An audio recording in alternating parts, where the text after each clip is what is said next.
What's happening, guys? Welcome to Let's Talk Comics, and today I thought I would talk about a handful of topics while I'm out here on my morning walk. It's been a bunch of stuff going on lately in the comic book world, announcements, changes, and I just want to kind of talk a little bit about all of them. Let's see, where do I want to start? The thing I'm most excited about is the announcement coming out of Marvel of the Midnight imprint. For those of you who don't know, Marvel announced a new imprint coming out sometime over the summer called Midnight, and you have Jonathan Hickman on X-Men, Philip Kennedy Johnson on Spider-Man, and Benjamin Percy on Fantastic Four. I believe that's who it is. And essentially what it is a darker, more horror-based, I guess you would call it, take on those three characters. And, obviously people are saying this is Marvel's response to Absolute. And that might be kind of accurate. But, everyone is borrowing from everybody else. So this won't be the first time that there has been a book launched that has a darker, more twisted tale on classical superheroes. It's just right now, Absolute Universe is dominating everything. I'm really excited because I like all three of those guys, Hickman, PKJ, Benjamin Percy. So I'm really looking forward to it. If you follow Philip Kennedy Johnson on Facebook, which I actually don't follow him on Facebook, but because the algorithm is so weird, one of his videos showed up on my timeline yesterday, and he was talking about him doing Amazing Spider-Man and how it's going to be kind of a body horror, the Fly type deal, as Peter is this, kind of disturbed, angry teenager. So just him talking about it a little bit. I think it's about maybe a 2 or 3 minute long video. It's from him. Kind of gives you an insight into what he wants to do with his book. So that's really cool. I'm looking forward to that. I've seen a lot of people say, I thought this was going to be Midnight Suns. Why aren't they doing horror characters? Why aren't they doing this with Ghost Rider and Morbius and Blade or whatever? The simple reason is, you launched this imprint with characters that people want to read about. The big, like DC launched Absolute with Batman, Wonder Woman, Superman. You don't launch this type of imprint with the B and C tier characters. You have Spider-Man, X-Men, Fantastic Four. Get eyes out there. And I like Blade, and I remember the Midnight Suns or Ghost Rider and all that. But there's nothing different and eye-grabbing about announcing a new Ghost Rider book or a new Blade book or Darkhold or whatever. A body horror book featuring Spider-Man. That's going to get eyes. That's going to draw attention. And then, just like DC Absolute, once you do that, your next wave can be the lower tier characters. Your Martian Manhunter, your Flash, your Green Lantern or whatever.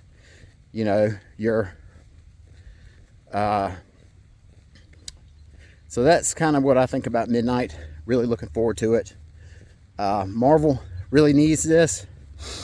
I always say that right now, Marvel, their product is really good, but they just don't have the quote unquote, they don't have anything cool right now. DC right now, they've got all the coolness. Absolute is insanely cool. Everyone's into it. And Marvel right now is, if you're a wrestling fan, right now, if you're a wrestling fan, there's a saying that Kevin Sullivan gave Kevin Nash about Monday Nitro when they were on there. And he told Kevin Nash, he said, "You feel those waters? Those waters are getting cold," which means that the heat and the popularity that Nitro had was getting stagnant and the tides were turning. And that's what Marvel's got. They've got cold water right now. They really need something to get people talking. And hopefully Midnight will do that. I'm looking forward to it personally. But to speak on, piggyback off of, I was talking about Absolute, DC Absolute. Absolute Green Arrow comes out this week. First issue, over 300,000 copies sold or ordered, or however you want to call it, which is bigger than what Absolute Batman launched to. So that's really unprecedented to see that book, a Green Arrow book, launching that heavily. DC right now is on top of the world. They're doing everything right. And I'm really looking forward to this Green Arrow, this Absolute Green Arrow book, to see what it's all about. I've heard a lot of good things about people who've read preview copies, retailers who have posted out their thoughts about it. So it sounds super cool. I think it's a 6-issue mini, which you know how that goes, based upon fan, amount of copies sold. Could be extended.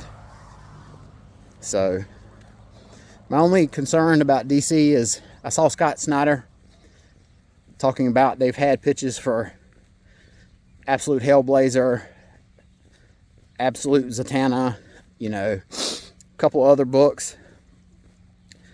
And my only concern is don't water it down, which I already feel like it kind of started, which I guess is only inevitable to have books, a line start to get watered down. But that's just me, being an old guy. And, obviously, as the saying goes, the answer to all your questions is money. That's why they're expanding the line. But right now, people are buying it, so it doesn't really matter. DC really, like I said, they can do no wrong right now. Scott Snyder said they had to push back Absolute Batman 1 week because DC's printers could not handle the amount of copies to print for all the orders of Absolute Catwoman and Absolute Batman. They were supposed to come out on the same week, but the amount of orders for those books overwhelmed those printers. So they had to push it back 1 week. I don't think I've ever heard that from a company. Basically saying our printers can't make this many books. So that was really insane to hear. That just, like I said, just shows that DC is on a tear right now. They're really catering to fans. I don't know. Well, let me rephrase that. They're really catering to a subsection of fans. They have really, DC, Absolute Batman, have really got involved with the variants, the collectors crowd. They had a recall on books last week. Books shipped with a series, Absolute Batman books shipped with a series of spine ticks. DC said that wasn't acceptable. So they were shipping out second printings of that book. Basically telling the shops to keep that dinged up book. They didn't have to send them back. And they were sending them new copies, which is insane. My local comic shop They said they got their copies and they didn't even consider sending them back. That's how insignificant the spine ticks were. So that's yet another thing I've never heard being done before. And of course, all the speculators and everything online are saying that the ones that DC, the original first print, those are going to be the ones that have all the hype. People are going to want to get those, so people are slabbing those. But I'm not in that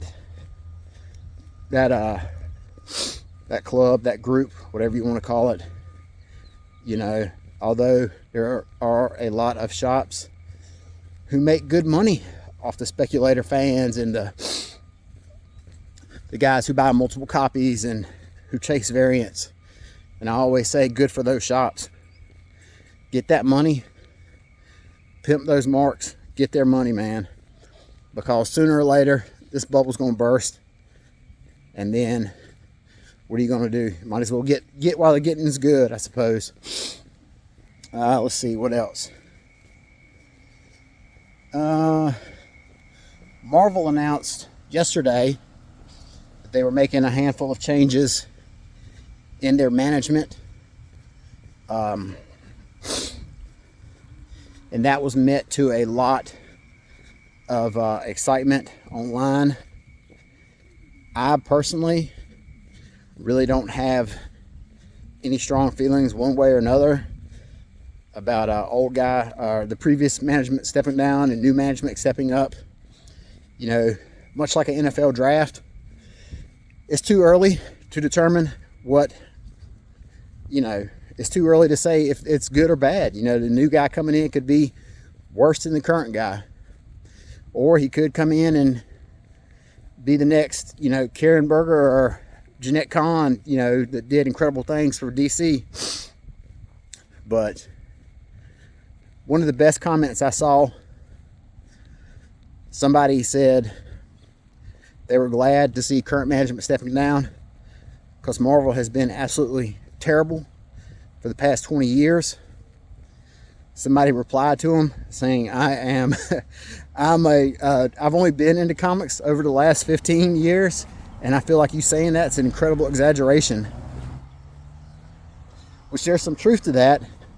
I think a lot of times, us as older fans, you know, we think the stories and everything that we went through are just the greatest of all time, and our word is law.